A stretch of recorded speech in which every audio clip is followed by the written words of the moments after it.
festival culminating on this day of Devasena Kalyanotsavam. Since Lord Subramanya Swami brought victory to all the Devas and destroyed the enemies of Devas, the Asuras, as a mark of deep gratitude for having helped them, the Devendra, the Lord of all Devas, gave away his own daughter Devasena in the marriage ceremony to Sri Subramanya Swami. Today, this Leela of Sri Subramanya Swami marrying Sri Devasena Devi in the celestial marriage ceremony is going to happen in Adi Kailasa Nityananda Peetham, Sri Nityanandeshwara Paramashiva Devasthanam. Now, as a preliminary ritual, with the grace, blessings, and the initiation of Jagadguru Mahasannidhanam, His Divine Holiness Swamiji, the rituals for the Devasena Kalyanotsavam have commenced with the Vigheshwara Puja, Guru Puja.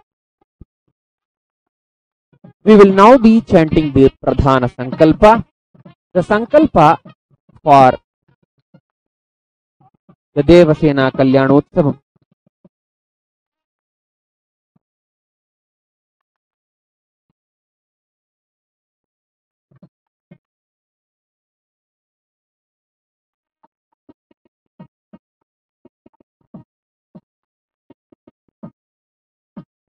Om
Om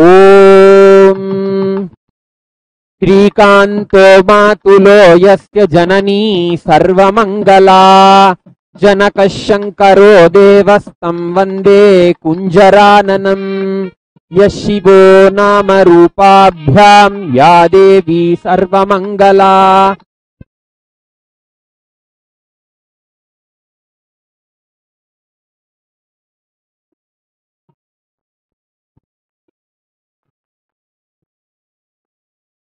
Yashivo Nama Rupabhyam Ya Devi Sarvamangala Tayos Samsmaranat Pumsam Sarvato Jayamangalam Sarvato Jayamangalam सर्वतो जयमङ्गलम्।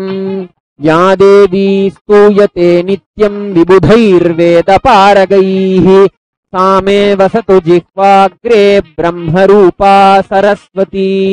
दोर्भिर्युक्ता चतुर्भिः स्फटिकमणिमयीम् अक्षमालां दधाना हस्तेनैकेन पद्मं सितमपि च शुकं पुस्तकं चापरेण भासा कुन्देन्दुशङ्खस्फटिकमणिनिभा भासमाना समाना सा मे वाग्देवतेयं निवसतु वदने सर्वदा सुप्रसन्ना। चतुर्मुखमुखाम्भोजवनहंसवधू मम मानसे रमतां नित्यं सर्वशुक्ला सरस्वती। शारदा शारदना वदनाम्बुजे सर्वदा सर्वदास्माकं सन्निधिं क्रियात्। आपादमौलिपर्यन्तं ध्यायेत् श्रीगुरुरूपकम् तेन विघ्नाः प्रणश्यन्ति सिद्ध्यन्ति च मनोरथाः।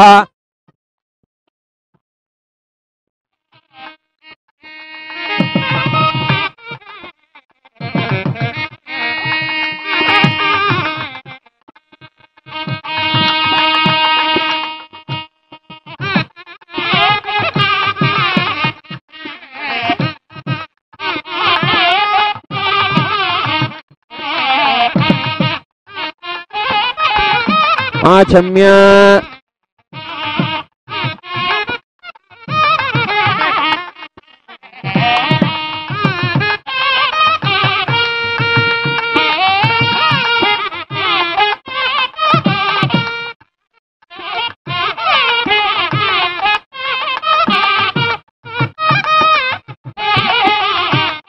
प्राणानायम्य ओं भूः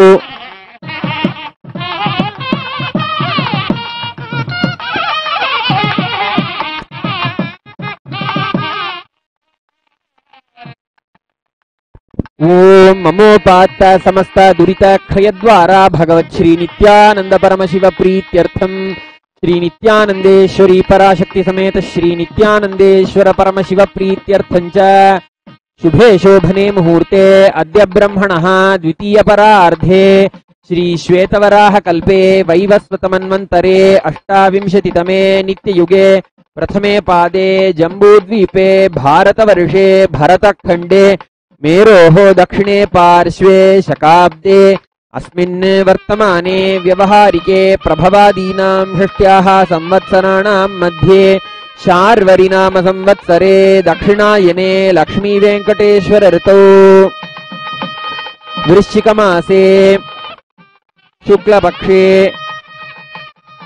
सप्तम्यां शुभतिथौ वासरः वासरस्तु स्थिरवासरयुक्तायां धनिष्ठा नक्षत्र ध्रुवयोग वणिजकरण एवं गुण विशेषण विशिष्टायाम् अस्यां शुभतिथौ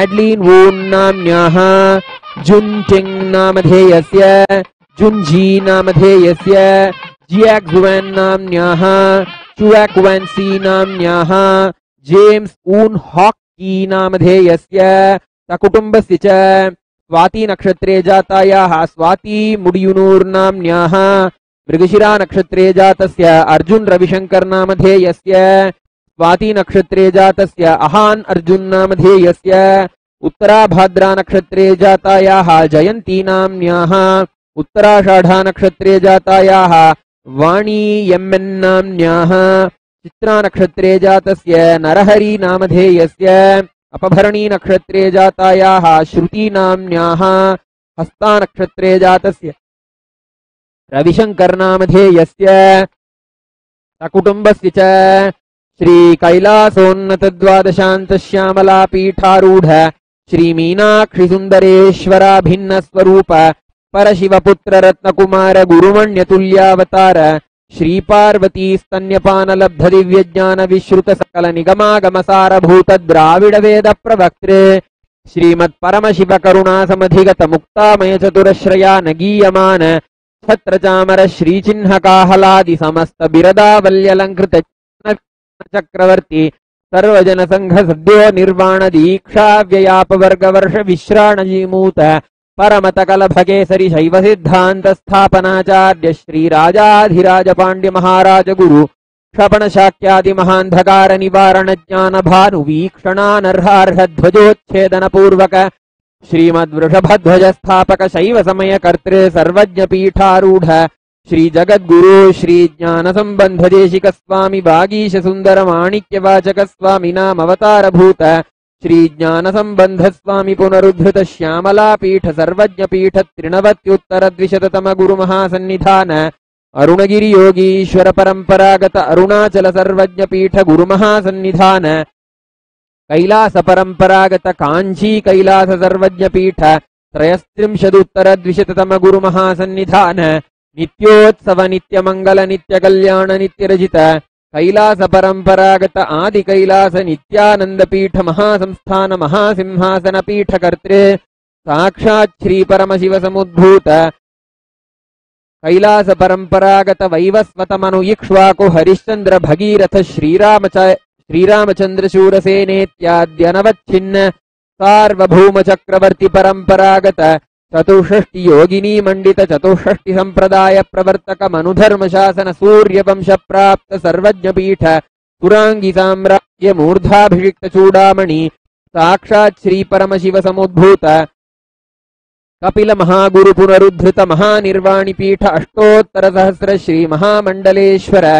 साक्षात् श्री परमशिव सिंहासनाभिषिक्त समस्त गणनायक श्री महागणपति समारंभ अनवच्छिन्न पीठाधीश्वर गुरु परंपरा प्राप्त अटल पीठ अष्टोत्तर सहस्र श्री अटल पीठाधीश्वर धर्म मुक्ति स्वर्गपुर स्वर्णपीठ त्रयोविंश गुरु महासन्निधान कैलास परंपरागत आदिपीठ सर्वज्ञ पीठ जगद्गुरु श्री कैलास पुनरुद्धारक श्री कैलास परमाचार्य श्रीमत् परमहंस परिव्राजकाचार्य वर्य सच्चिदानंद प्रणव स्वरूप श्रोत्रिय ब्रह्मनिष्ठ श्रीमज्जगद्गुरु श्रील श्री भगवत श्री नित्यानंद परमशिव श्री ज्ञान संबंध देशिक परमाचार्य स्वामिनां प्रीत्यर्थम तेषां पादारविन्दयोः भक्ति सिद्ध्यर्थम गुरुकृपा कटाक्ष सिद्ध्यर्थम क्षेम स्थैर्य वीर्य विजय आयुरारोग्य ऐश्वर्याणाम् अभिवृद्ध्यर्थम धर्मार्थ काम मोक्ष चतुर्विध फलपुरुषार्थ सिद्ध्यर्थम समस्त दुरितोपशान्त्यर्थम समस्त मंगलवाप्त्यर्थम भगवत् श्री नित्यानंद परमशिव प्रसादेन सकुटुम्बस्य ज्ञान वैराग्य जीवन मुक्ति प्राप्त्यर्थं च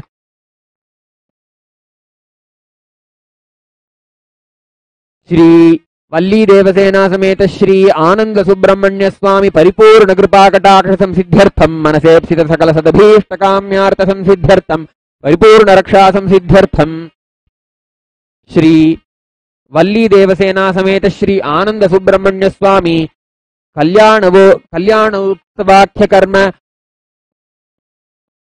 यथाशक्ति ऋत्विग अन्योन्य साहाय्येन आचार्य मुखेन च करिष्ये इति संकल्प्य पुष्पाक्षुतान् उत्तरतो निरस्य अपौपस्पृश्य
in the Nityanandeshwara Paramashiva Devasthanam, Adi Kailasa Nityananda Peetham, Sri Valli Devasena Sameta Sri Ananda Subramanya Swami,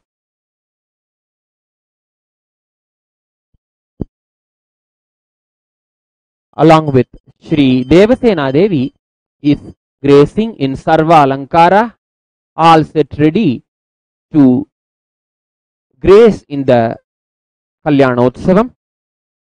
The eternal consorts of Sri Ananda Subramanya Swami are Valli and Devasena.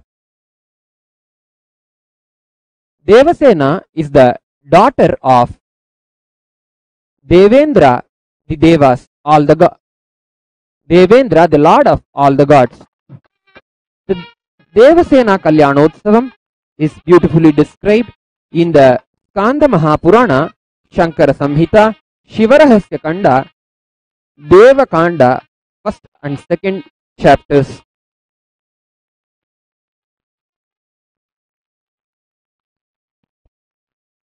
Kalyanam dadatam katakshalavato bhaktaya hatvaripun kalyanachalakar yatanujam karunyapatho nidhim kalyanakritimavyajam girisuta premaspadam pavanam kalyanaaya bhajenujam गणपतेः श्रीदेवसेनापतिं भजेतराहं वल्लीदेवसेनापतिं गुहं मयूरवाहनं शक्तिधरं तारकं मारकम्. As the rituals of the Kalyanotsavam are going on, we are now having the darshan of Sri Devasena Devi, the bride of the Kalyanotsavam today.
Onto our right hand side, Sri Ananda Subramanya Swami along with Valli and Devasena Devi, the eternal consorts of Ananda Subramanya Swami, are grazing, and onto our left hand side, the Devasena Devi, the bride of this day, is grazing in Sarvalankara. The Punyaha Vachanam, sanctifying all the puja materials and the ritual materials, is happening in Adi Kailasa Nityananda Peetham. As the rituals are continuing, let us get engrossed in the Leela Dhyana of the Devasena Kalyanotsavam. The Skanda Mahapurana says,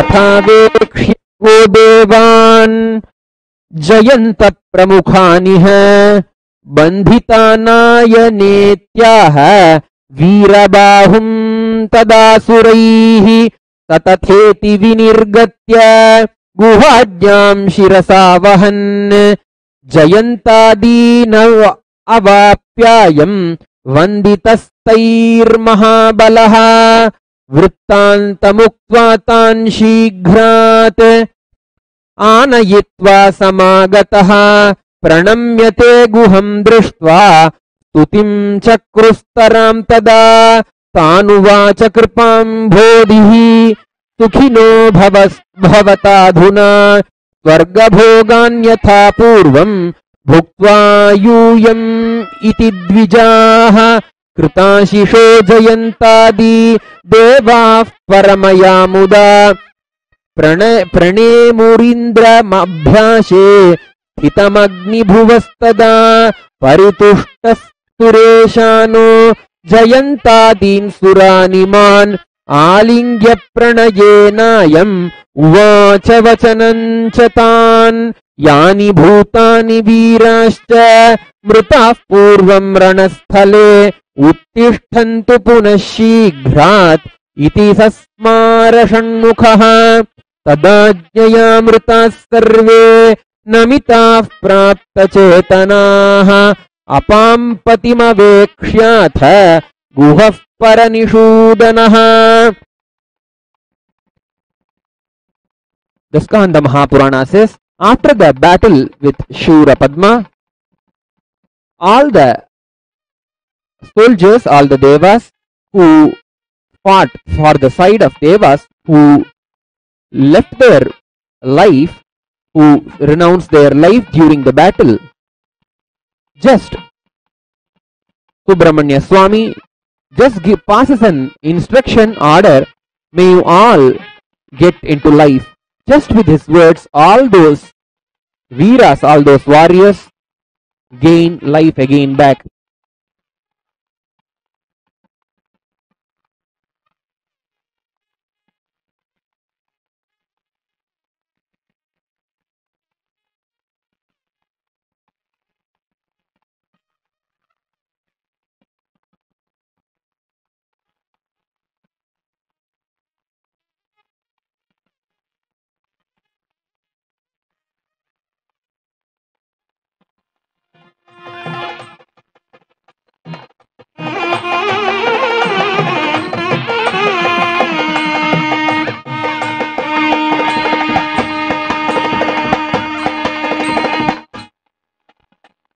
महेन्द्रनगरं दैत्य कृतावासं मदाज्ञया कबलीकुरु शीघ्रात्वम् इत्याज्ञां कृतवान् द्विजाः ततथैव चकाराशु सम्प्रीत्याम्भोनिधिः पुरम् विनिर्गत्य ततो देवैः वीरैरन्यैश्च षण्मुखः श्रीसन्धिनगरं रम्यम् आपवाद्यं महारवैः तत्र गत्वा मयूरास्त्वात् अवरुह्यासनं महत् सैंहमध्यारुहोहायम् सूर्यश्चास्तङ्गतस्तदा कुमारं तत्र ते भक्त्या देवादेवम् अपूजयन् तदानीं तेषु कृपया दृष्टिं चक्रे सुरेश्वरः उदिते तु पुनः सूर्ये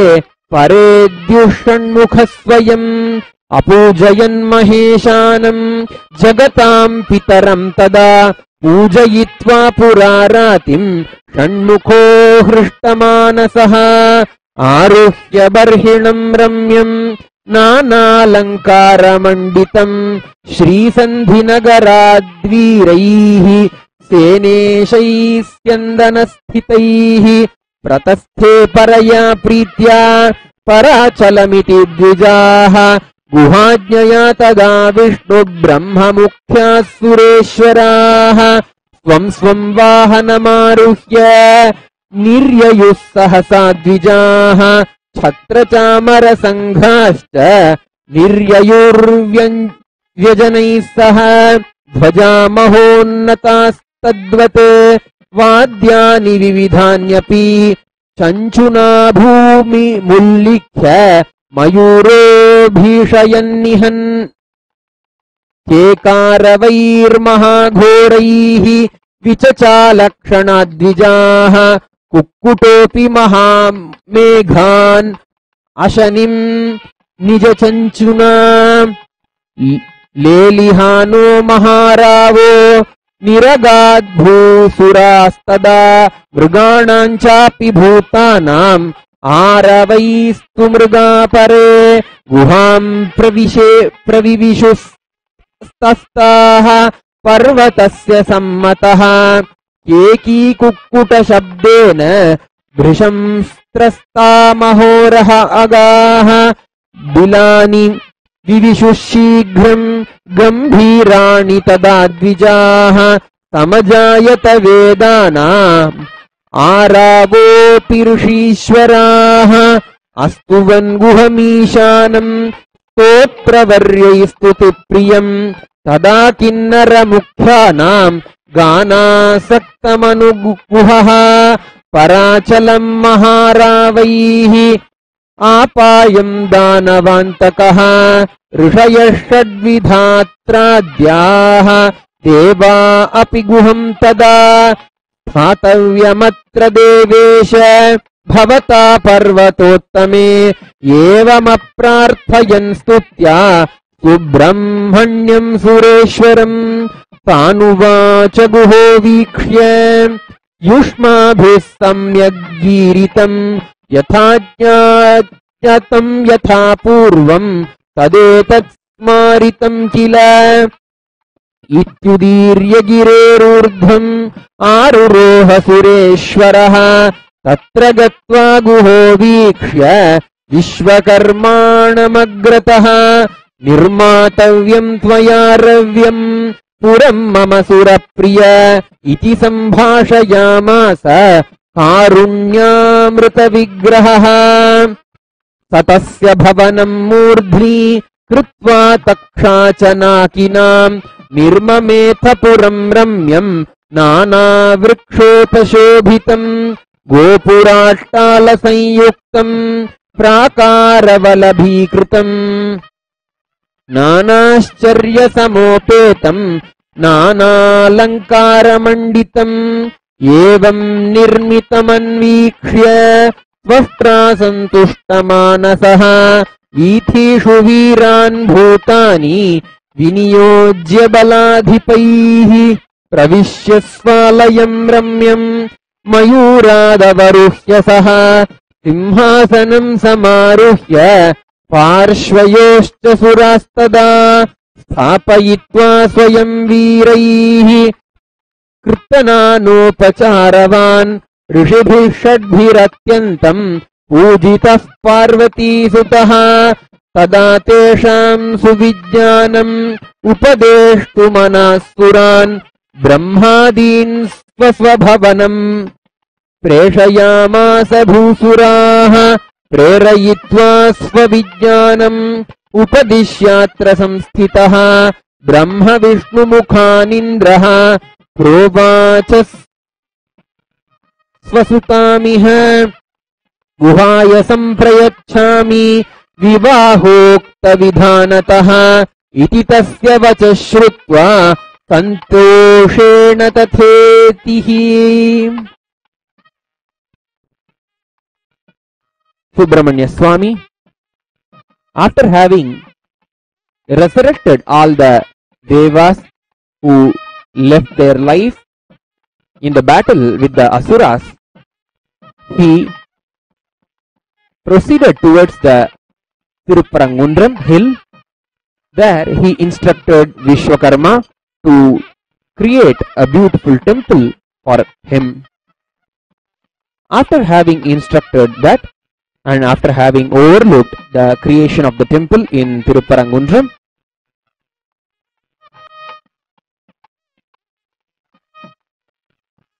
all the devas, Brahma, Vishnu, and all the devas, all the gods and goddesses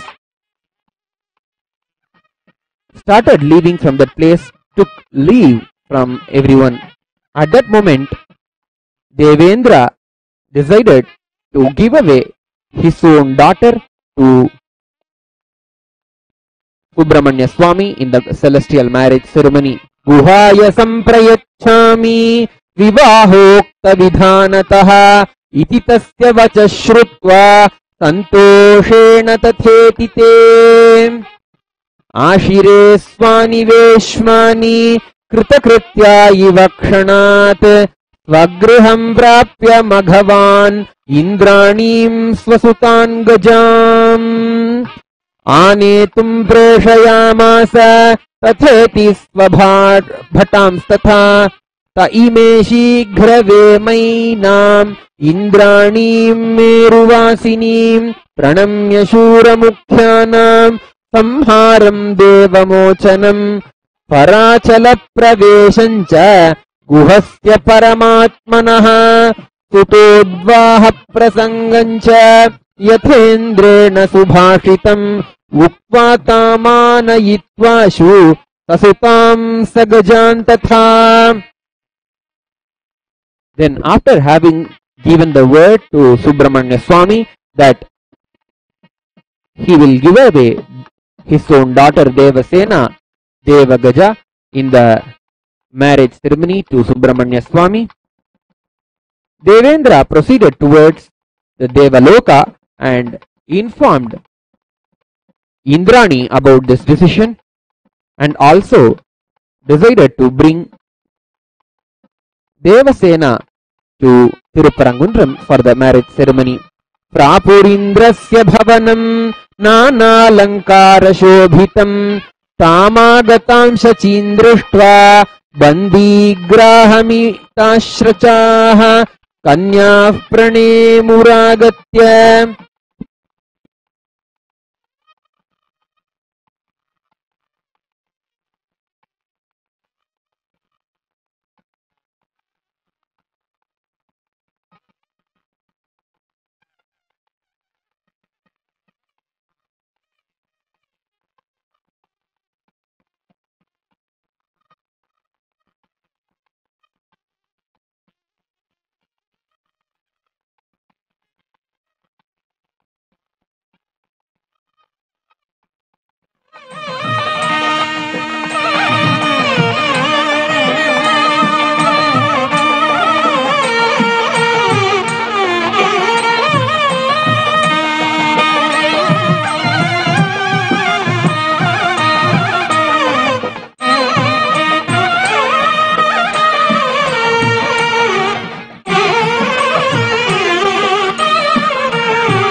As the Leela Dhyana mentions that Devendra decided to give away his daughter here in Adi Kailasa Nityananda Peetham, in the Nityanandeshwara Paramashiva Devasthanam, in the rituals of the Devasena Kalyanotsavam. The upcoming next ritual is the Kankana Dharanam, the tying of the sacred thread in the wrists of the celestial bride and the bridegrooms, marking the beginning of the marriage ceremony and officiating Subramanya Swami and Devasena Devi to be the bridegroom and the bride respectively.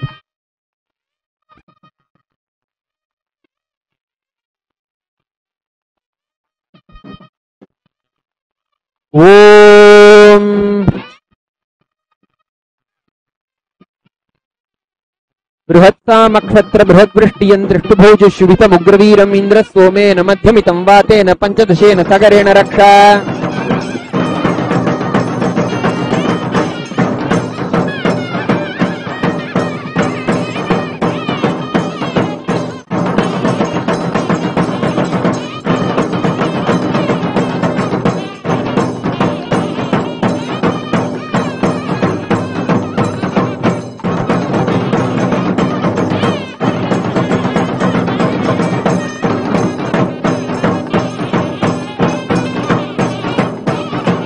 ओम बृहत्सामक्षत्र बृहद्वृष्टियन् इन्द्र सोमेन मध्यमितं वातेन रक्षा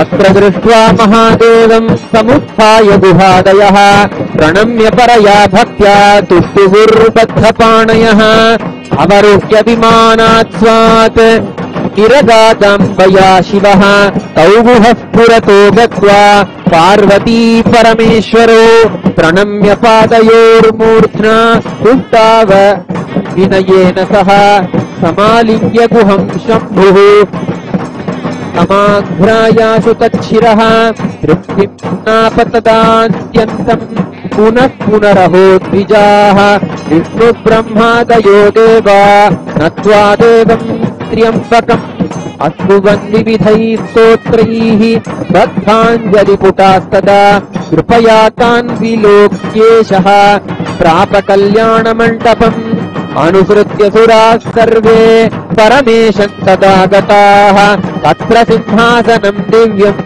आगतं तच्छिवाज्ञया अलञ्चकार तद्देवः परमानन्दविग्रहः Subrahmanyam महादेवः स्वाङ्कमारोपयत्तदा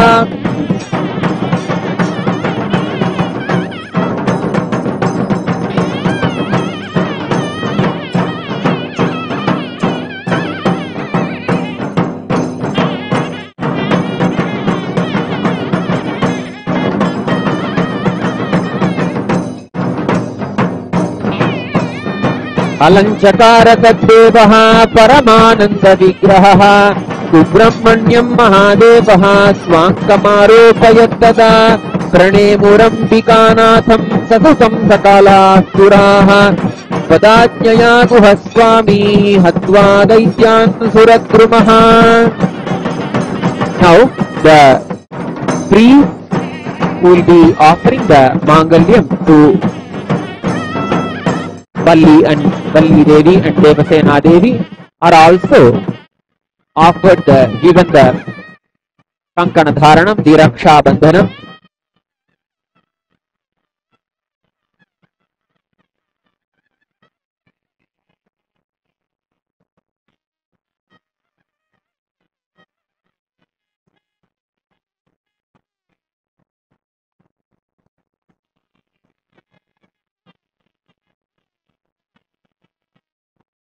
The next ritual in the Kalyanotsav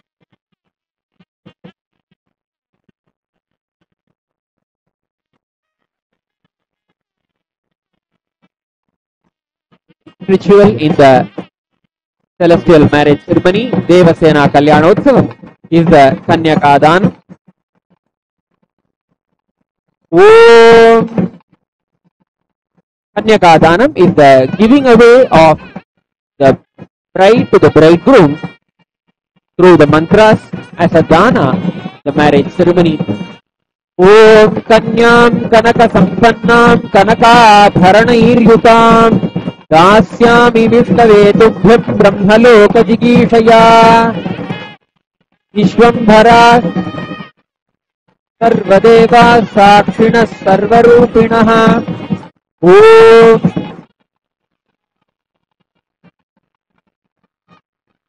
Kanyam Kanaka Sampannam Kanakabharanayiryuktam Dasyami Vishnave Tubhyam Brahmaloka Jigishaya.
मोचयित्वा मरान् बद्धान् आगतोऽग्रपराचले प्रतये षण्मुखस्यायं मरुत्वान् स्वसुतामिह पाणिं ग्राहयति स्वस्य कुलस्योद्धूतये प्रभो एवं प्रणम्य देवेशं ब्रह्मा वृत्तान्तमुक्तवान् तदङ्गीकृत्य शिरसः चालनेन महेश्वरः द्रष्टुमभ्यागतोऽत्राहं कल्याणमिति चावदत् पुरन्दरं तदा विष्णुः आनयात्र सुतां तव कल्याणवेषां परमां जगदादैव द्विजोत्तमाः गत्वामरेश्वर शीघ्रात् आनिनायात्मजां तदा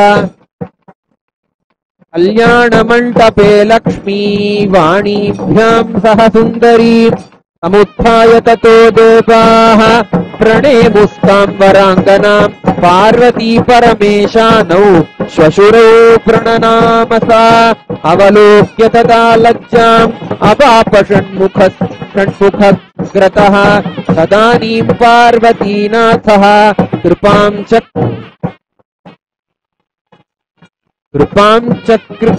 तदानीं पार्वतीनाथः कृपां चक्रेऽवलोक्यताम् हरेणाभृश्यतामेन गौरी संचुप्य गण्डयोः कृपया वीक्ष्य देवेशी जगतां जननी स्पृशाम्. Skanda Mahapurana beautifully describes that after having gotten into the Kalyanam, after having come to the Kalyana Mandapa, in the presence of Paramashiva and Parashakti Parvati Devi, the bride Devasena Devi came there and was blushing on seeing Subramanya Swami. On seeing her, Devi Parvati, the cosmic mother, the mother-in-law of Devasena Devi, hugged her and kissed her on her cheek. हरेणाभृश्यतामेनां गौरीं सञ्चुम्बगण्डयोः कृपया वीक्ष्य देवेशी जगतां जननी स्नुषां स्वपुत्रं चासने सैंहे स्थापयित्वा गता स्वयम् एकासनस्थिता वेतौ देवसेना गुहागुभौ वीक्ष्य सर्वे सुरानत्वा सन्तोषं प्रापिरे तदा चकार षण्मुखस्याथ पादप्रक्षालनं शुचिः शचीपाणिस्थभृङ्कारः जलैरिन्द्रो विनिर्गतैः अभ्यर्च्य चन्दनैः पुष्पैः धूपदीपादिभिस्तथा कृतनानोपचारायुधः पादोदं पावनं तदा कुत्रचित् स्थापयामास स्वीकर्तुं तदनन्तरम्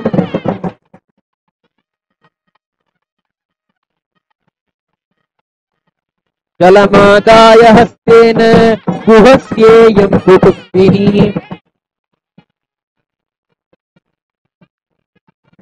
ब्रुवं तदाधारां चकारमघवान्विजाः ततो माङ्गल्यसूत्रं च सम्पाद्य मनसा विधिः प्रादाद्गुहकराब्जे तत् स्वेच्छामङ्गलहेतवे बबन्ध देवसेनायाः कण्ठे तद्देवनायकः सुगन्धिकुसुमस्रग्भिः पुनः कण्ठम् अभूषयत्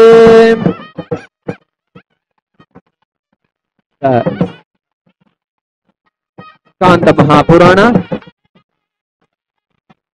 शंकर संहिता शिवरस कांड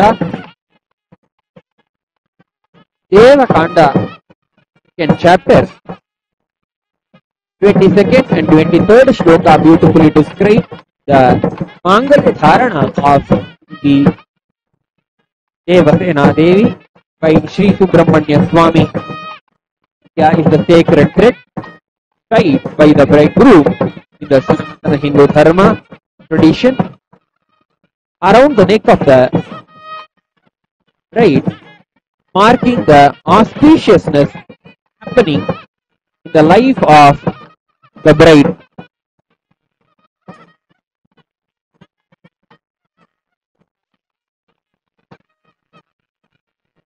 Ato Mangalya सूत्रं च सम्पाद्य मनसा विधिः प्रादाद्गुहकराब्जे तत् स्वेच्छामङ्गलहेतवे बबन्ध देवसेनायाः कण्ठे तद्देवनायकः सुगन्धिकुसुमस्रग्भिः पुनः कण्ठमभूषयत्.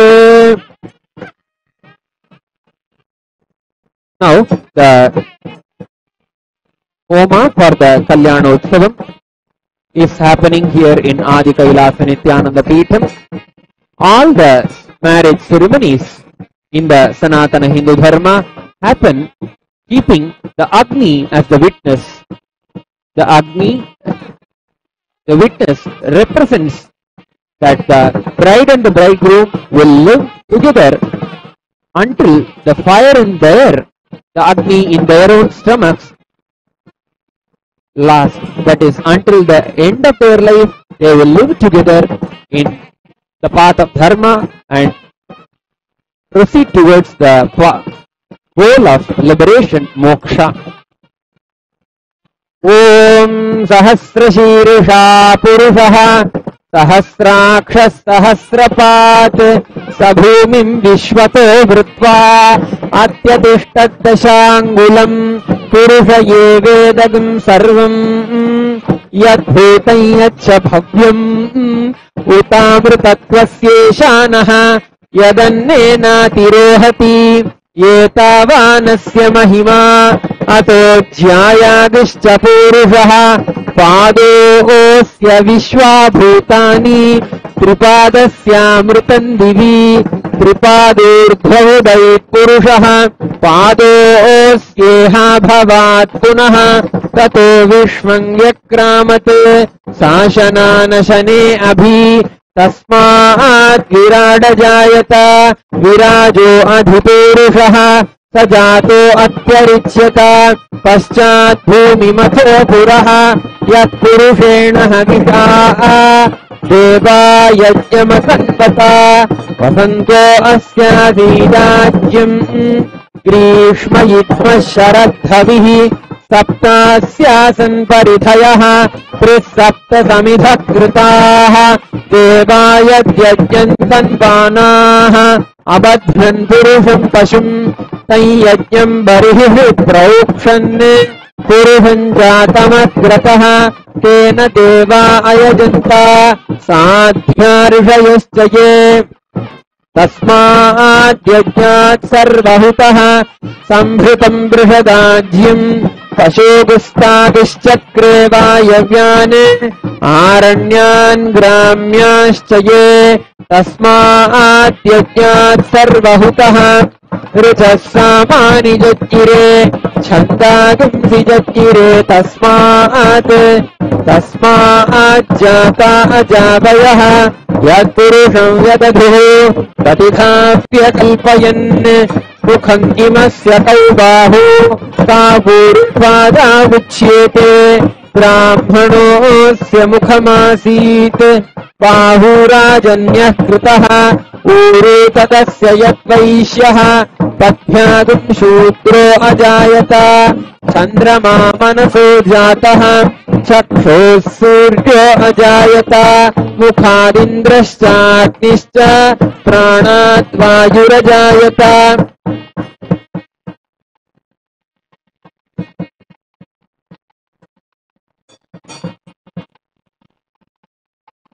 प्राणात् वायुरजायत नाभ्या आसीदन्तरिक्षम् शीर्षोद्यौ समवर्तत पद्भ्याम् भूमिर्दिशः श्रोत्रात् तथा लोकागम् न कल्पयन् वेदाहमेतम् पुरुषम् महान्तम् आदित्यवर्णम् तमसस्तु पारे सर्वाणि रूपाणि विचित्य धीरः नामानि कृत्वाभिवदति यदास्ते ध्याता पुरस्ताद्यमुदा जहार शक्रप्रविद्वान् प्रदिशश्च तस्रः तमेवम् विद्वान् अमृत इह भवति नान्यः पन्था अयनाय विद्यते यज्ञेन यज्ञमयजन्त देवाः तानि धर्माणि प्रथमान्यासन् ते हनाकम् महिमानः सचन्ते यत्र पूर्वे साध्याः सन्ति देवाः अध्यः सम्भूतः पृथिव्यैरताच्च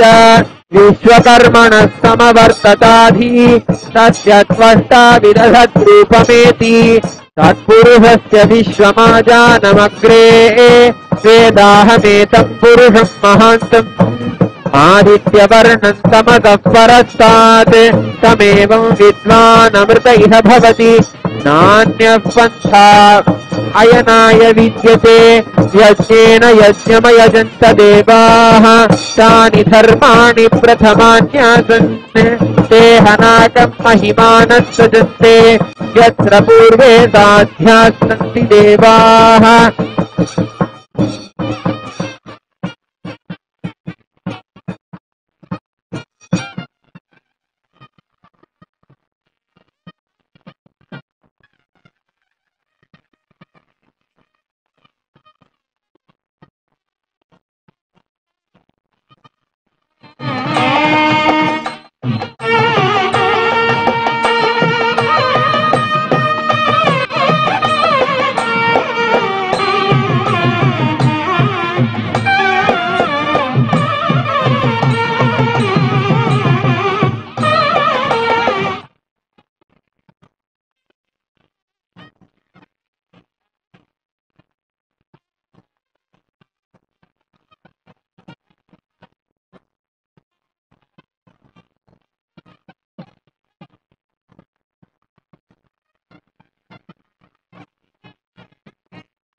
मंगल स्नानम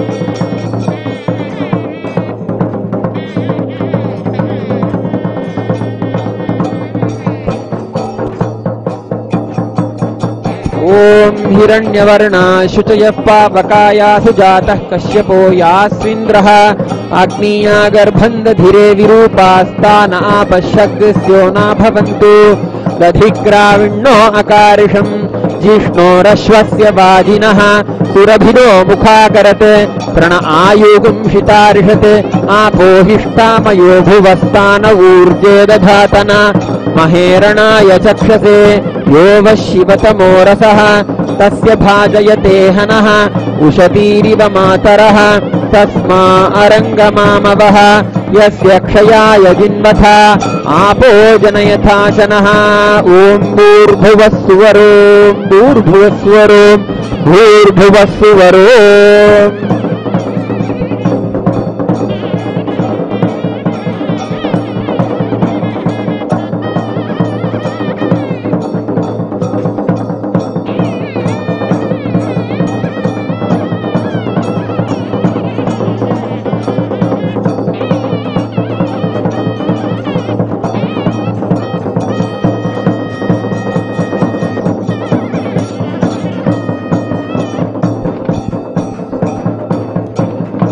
After the Mangala Snanam, with bride and the bridegrooms of this celestial marriage ceremony, Shri Valli Devasena Sameta Shri Subramanya Swami and Devasena Devi are offered the bridal clothes, Nutana Vastram, Adhyasambhuta Prithivira Acha.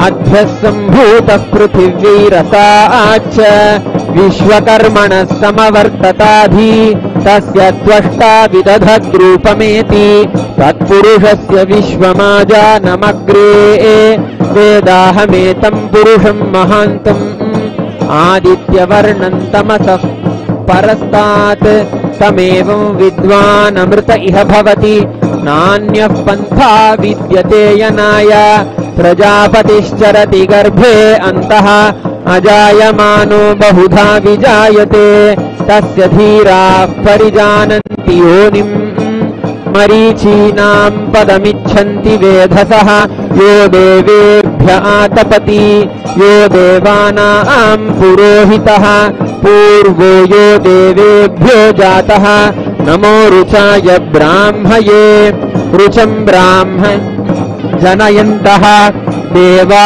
अग्रे तदब्रुवन् यस्त्वैवं ब्राह्मणो विद्यात् तस्य देवा असन्वशे ह्रीश्च ते लक्ष्मीश्च पत्न्योः अहोरात्रे पार्श्वे नक्षत्राणि रूपम् अश्विनौ व्यात्तम् इष्टं मनिषाण अमुं मनिषाण सर्वं मनिषाण।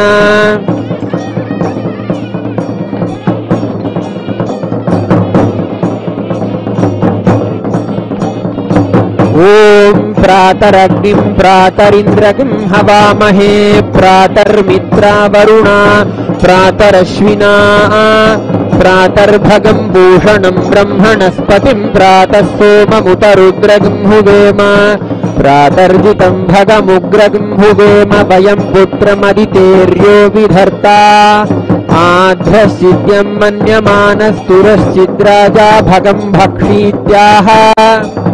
The next ritual in the marriage ceremony is the exchange of garlands.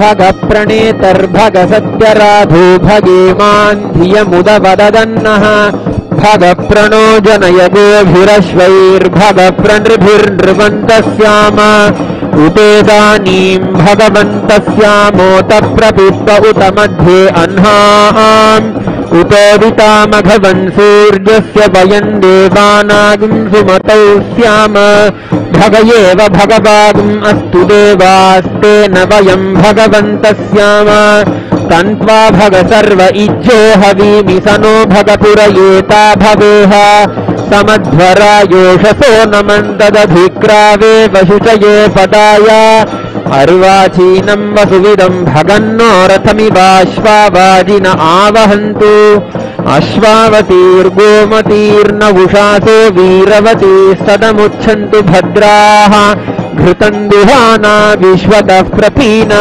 यूयम् पात स्वस्तिभिः सदा नः यो मा आग्ने भागिनगम् सन्तमथा भागम् चिकीर्षति अभागमग्ने तम् कुरु मामग्ने भागिनम् कुरु भाग्यदेवताभ्यो नमः।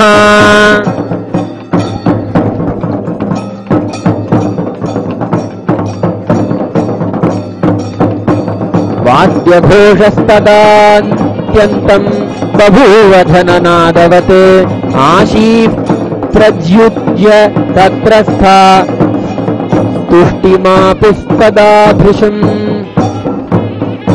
जुवाक्कमिदन्नाज्य आहुतिभिः पावके ततः प्रदक्षिणार्चिषे विधिः विधिना ब्राह्मणोत्तमाः प्रदक्षिणीकृत्य वह्निम् तया स्वयम् प्रभुः पाणिनारोपयामास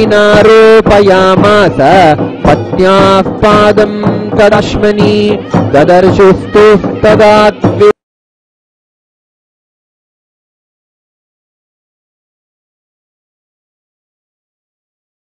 तौ दम्पतीता वरुन्धतीम् ततो महेश्वरम् गौरीम् तौ जगतामुभौ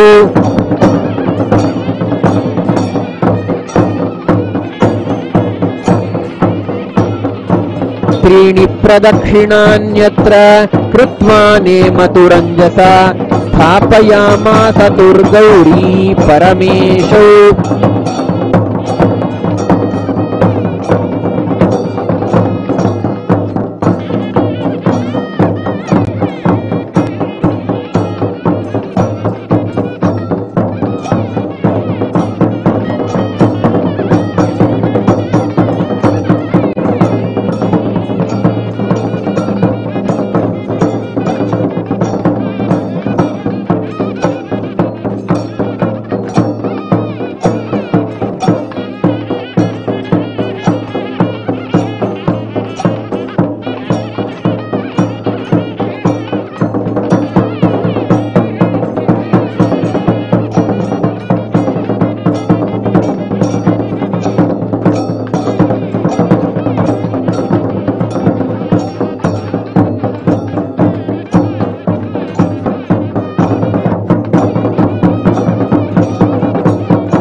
समालिङ्ग्य स्नुषाम् पुत्रम्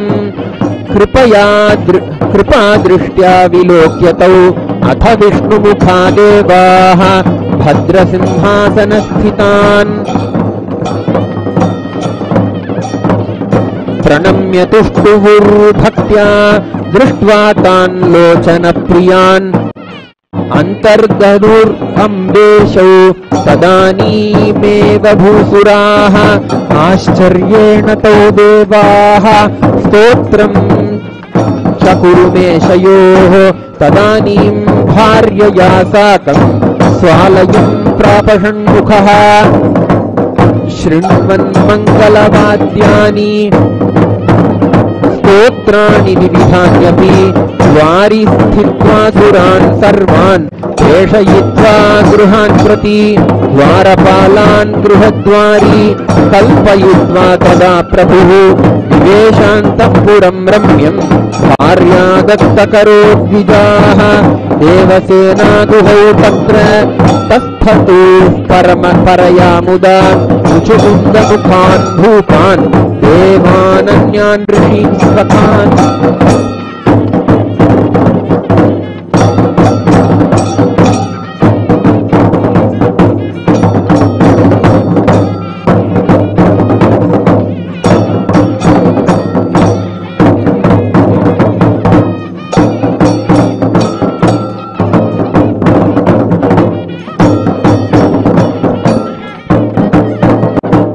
यथा योग्यं सुपूज्यां तान् पूजयित्वा पुरन्दरः वासोभिर्भूषणैर्दिव्यैः कल्पवृक्षसमुद्भवैः त्रासदोषविनिर्मुक्तैः मणिभिर्हारकङ्कणैः तोषयित्वा यथान्याथम् प्रेषयामास तान् द्विजाः शच्या सह तदा सोऽयं स्वगृहे न्यवसन्मुदा स्थित्वात्र कतिचित्कालं सुब्रह्मण्यस्त्रिया सह पट्टाभिषेकमिन्द्रस्य कर्तुं स्वर्गं प्रति द्रुतं प्रतस्थे स्वगृहद्वारि सर्वदेव करो द्विजाः तदा प्रतथुर्भूतानि वीरासेनाधिपा अपि चक्रुः कोलाहलारावान् पटहानां महारवैः तच्छ्रुत्वा मघवान् Brahma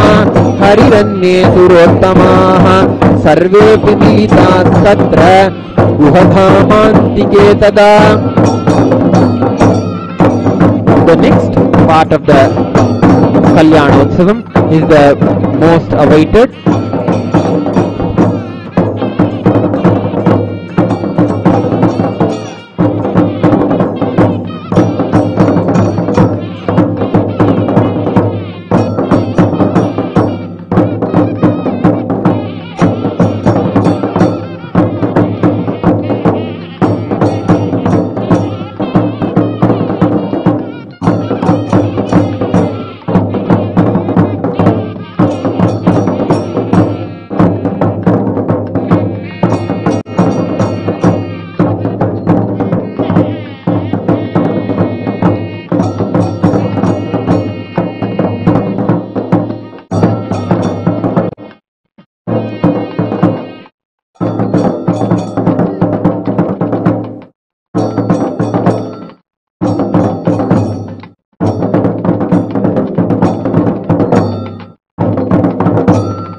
Offering of the Anantakoti Sashtanga Dandavat Pranams at the sacred divine lotus feet of Jagadguru Mahasannidhanam, the embodiment of all the gods and goddesses, His Divine Holiness Swamiji.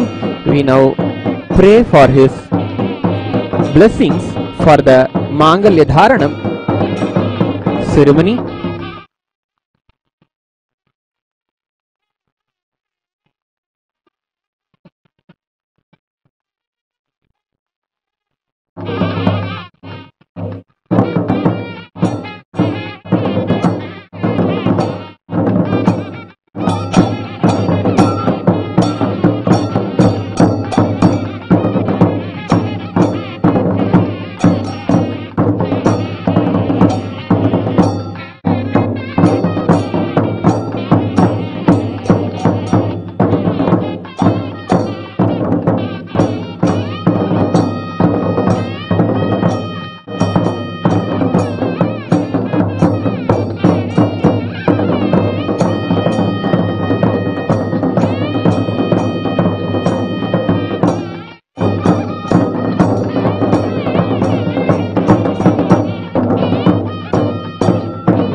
तन्तुनानेन जगज्जीवनहेतुना कंठे बध्नामि सुभगे त्वञ्जीव शरदां शतम्।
मांगल्यं तन्तुनानेन जगज्जीवनहेतुना कंठे बध्नामि सुभगे त्वञ्जीव शरदां शतम्।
तन्तुनानेन जगज्जीवनहेतुना कंठे बध्नामि सुभगे त्वञ्जीव शरदां शतम्। The most auspicious Mangalya Dharana is happening at this moment.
Uma कोमलहस्ताब्ज संभावितललाटकम् हिरण्यकुण्डलं वन्दे कुमारं पुष्करस्रजम् श्रीवल्ली देवसेना समेत श्री सुब्रह्मण्य स्वामिने नमः।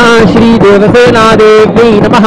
सर्वदेव देवी स्वरूपाय भगवते श्री नित्यानंद परमशिवाय नमः। माङ्गल्यधारणानन्तरम् आनन्दकर्पूरनीराजनं सन्दर्शयामि।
आतिष्ठेमश्मानम् अश्मेवत्वं स्थिरो भव स्वाहा।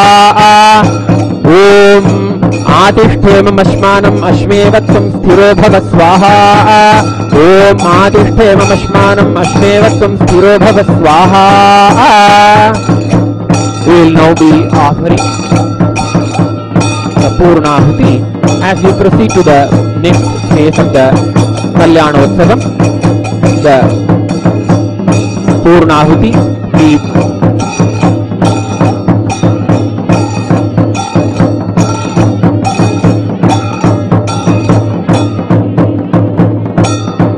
we pray for the choicest blessings of Jagadguru Mahasannidhanam, His Divine Holiness Swamiji, for the Purnahuti of the Kalyanotsava Homa.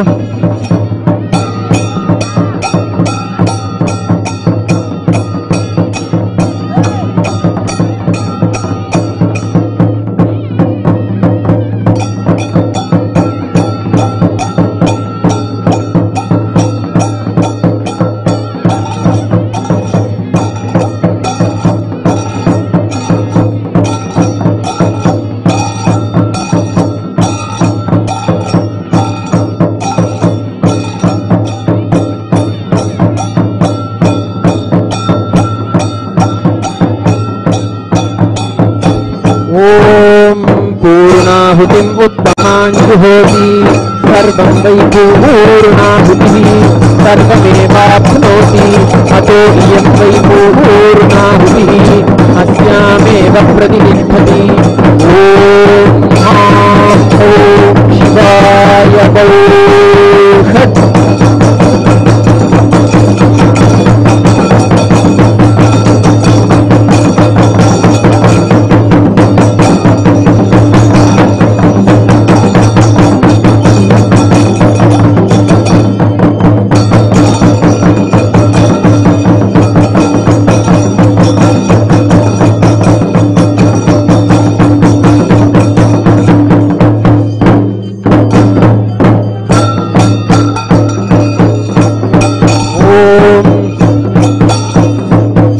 स्वाहा ओम भुव स्वाहा ओम शिव स्वाहा ओम भूर्भुवस्व स्वाहा।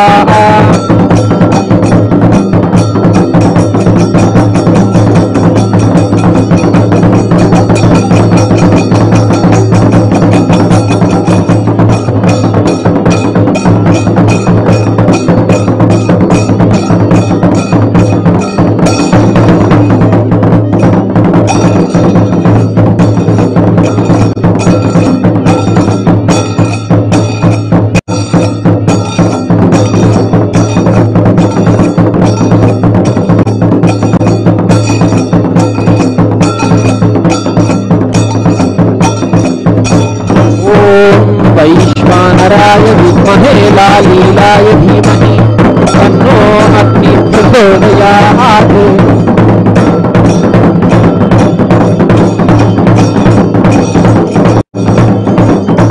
शिवाग्नये नमः। सर्वदेवदेवी स्वरूपाय भूते श्री नित्यानंद परमशिवाय नमः। कर्पूर नीराजनं संदर्शयामि, रक्षां धारयामि।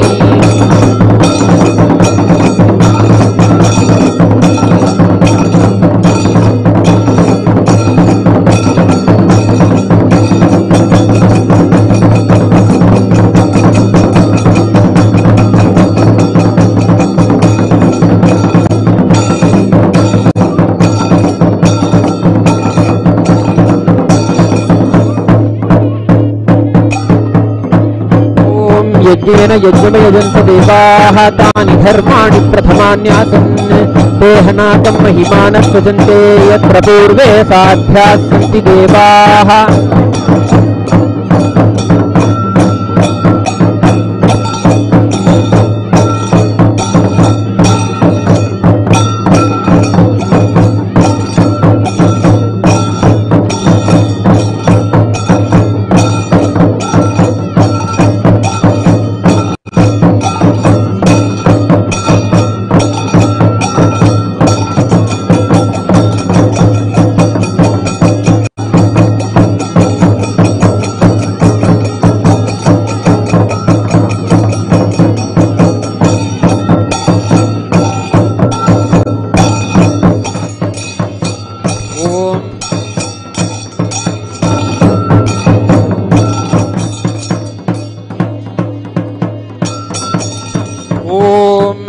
दशांगं गुग्गुलोपेतं सुगंधं च सुमनोहरम् आघ्रेयः सर्वदेवानां धूपोऽयं प्रतिगृह्यताम्। दशांगं गुग्गुलोपेतं सुगंधं च सुमनोहरम् आघ्रेयः सर्वदेवानां धूपोऽयं प्रतिगृह्यताम्।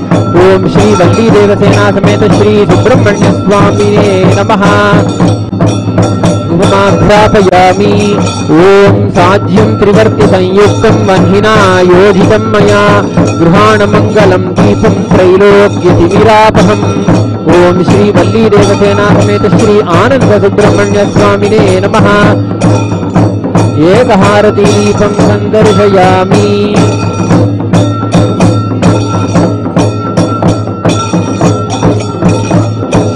ओम मधुवातारतायते मधुक्षरन्ति सिन्धवः माध्वीर्नः सन्तोषधीः मधुनक्तमुतोषसि मधुमत्पार्थिवविम्रजः मधुद्यौरस्तु नः पिता मधुमान्नो वनस्पतिर्मधुमादुम् अस्तु सूर्यः माधीर्गावो भवन्तु नः मधु मधु मधु।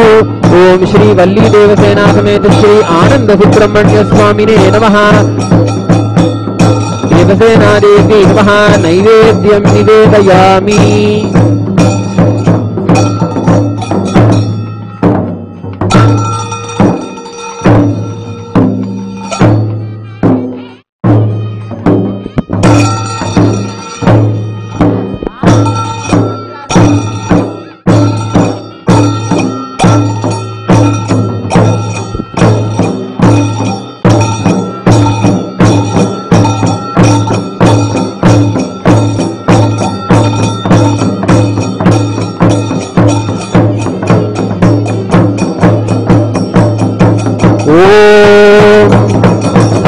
सभां मे गोपाय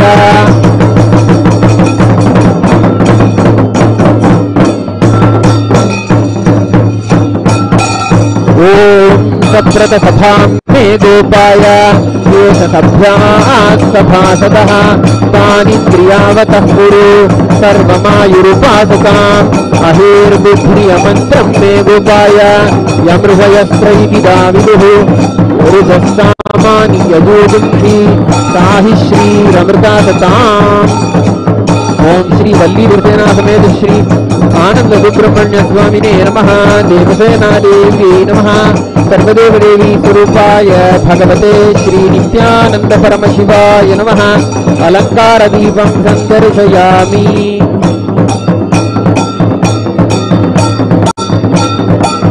ओम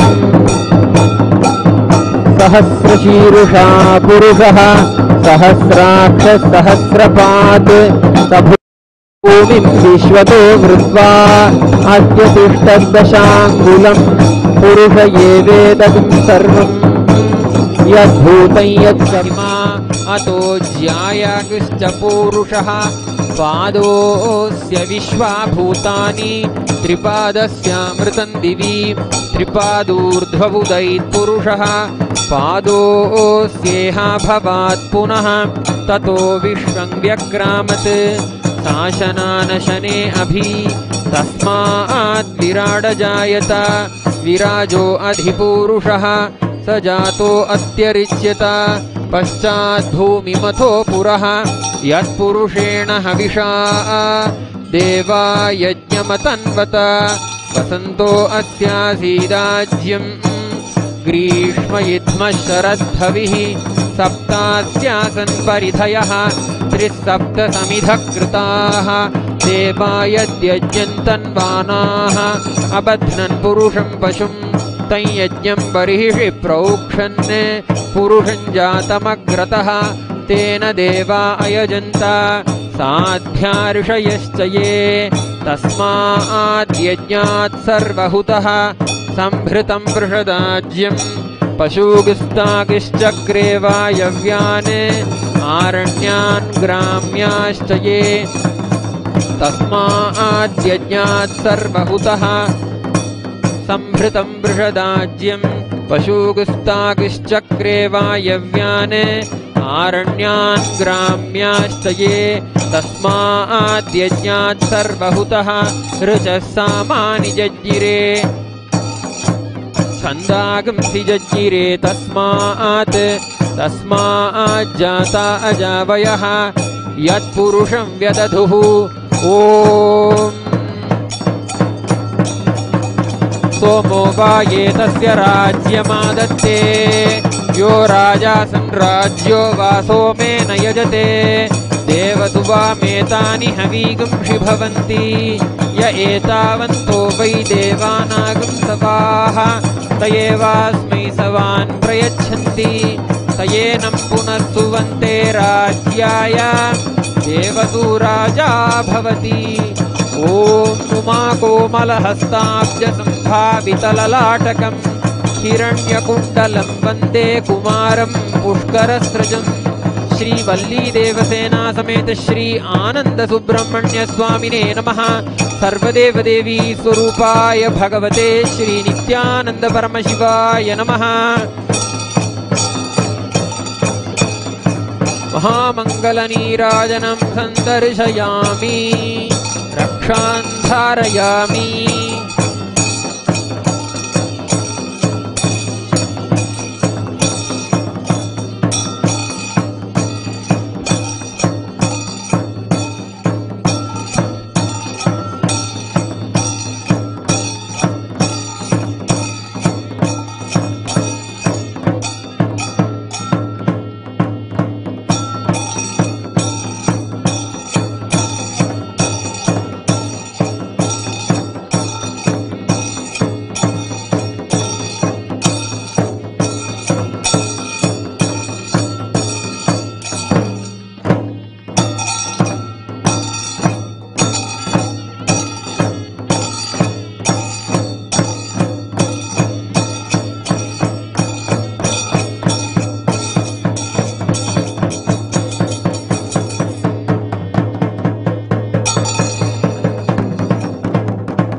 ॐ योपां पुष्पं वेद पुष्पवान् प्रजावान् पशुमान् भवति।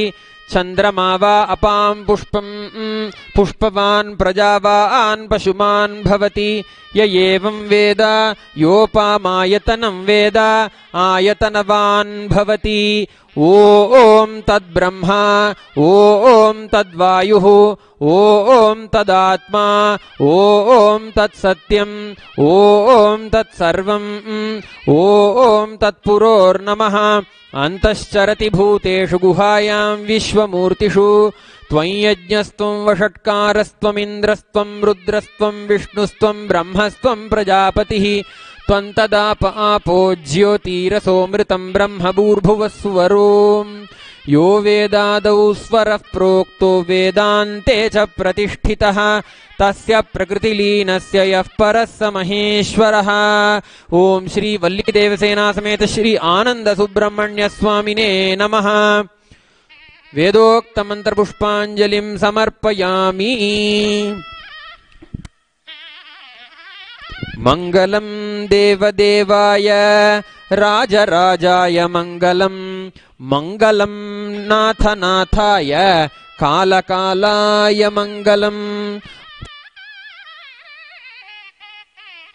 मंगलम कार्तिकेयाय गंगापुत्राय मंगलम मंगलम जिष्णुजेशाय वल्लीनाथाय मंगलम मंगलम शंभुपुत्राय जयंतीशाय मंगलम मंगलम सुकुमाराय सुब्रह्मण्याय मंगलम मंगलम तारकजिते गणनाथाय मंगलम मंगलम शक्तिहस्ताय वह्निजाताय मंगलम मंगलम बाहुलेयाय महासेनाय मंगलम मंगलम स्वामिनाथाय मंगलम शरजन्मने अष्टनेत्रपुरीशाय षण्मुखायास्तु मंगलम कमलासनवागीश वरदायास्तु मंगलम श्री गौरी गर्भजाताय श्रीकंठतनयाय च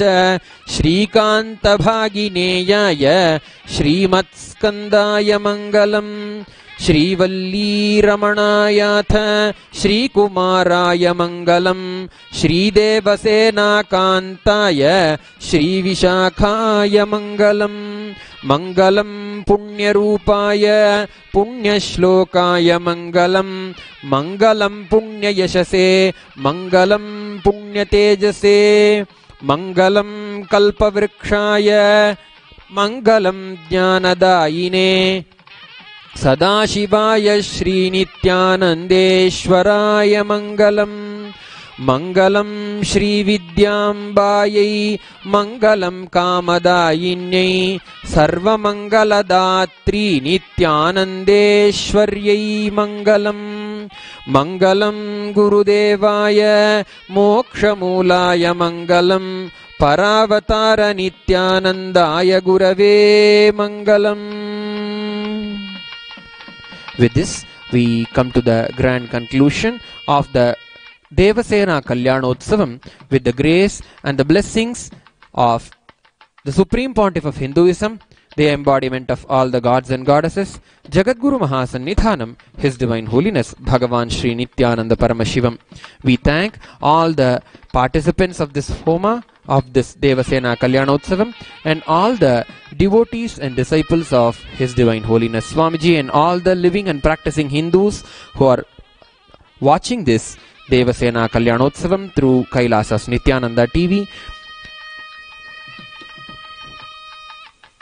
We offer our Dandavat Pranams at the sacred divine lotus feet of Jagadguru Mahasannidhanam and come to the grand conclusion of this Devasena Kalyanotsavam. Om Purnamadah Purnamidam Purnat Purnamudachyate Purnasya Purnamadaya Purnameva Vashishyate. Om Shanti Shanti Shantihi Harihi Om Tatsat. सर्वं भगवत् श्री नित्यानंद परमशिव पादुकार्पणमस्तु।